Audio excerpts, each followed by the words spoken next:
The greatest challenge, I think, in the pandemic is that we have had a magnifying glass on the inequity and inequality and injustice that exists in the world. And when we're speaking about people with disabilities, before the pandemic, we had huge marginalization and injustice and discrimination, and more so in the global south. Of that, there is absolutely no doubt. Which is an opportunity, but what is also incredibly frustrating is that we saw in the pandemic the business system, which is essential if we are to end the exclusion of people with disabilities, was able to adapt in less than 17 days. And whereas before it said employing people with disability or accessibility within business was maybe too hard, too difficult, and left on the sidelines, but in 17 days in this pandemic, it proved it could do otherwise. And so this is the area we as the Valuable 500 are looking to really create that opportunity for, is making sure the business system now, whether it is in the Western world, whether it's in the developing world, looks to include people with disabilities and their families across their supply chain.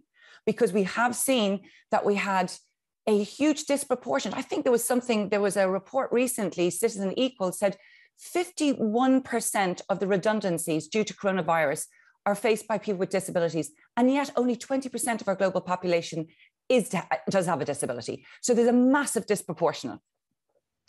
Well, of course, over 1.3 billion people around the world are living with disabilities, Caroline.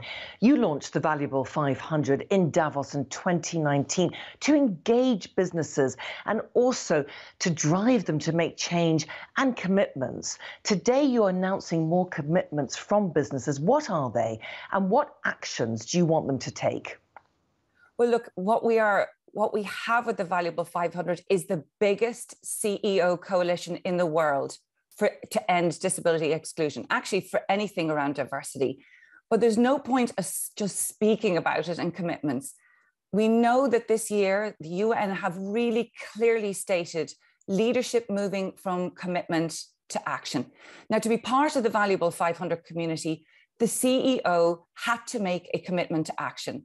And we have seen that. We reached 500 on the 18th of May, which is extraordinary. We represent 21 million employees in 64 sectors and 41 headquarter companies. But now, today, if you look at our press release, we have extended or enlarged commitments to action, and action happening because companies have already achieved their commitment. And we have new big players coming into our community. Organizations like PepsiCo, who are really looking at ensuring that we have accessibility throughout their organization, ensuring sign language and captioning in for all of their internal meetings. A piece around technology, a bot on their Portuguese career site, ensuring that all of the content is put into sign language.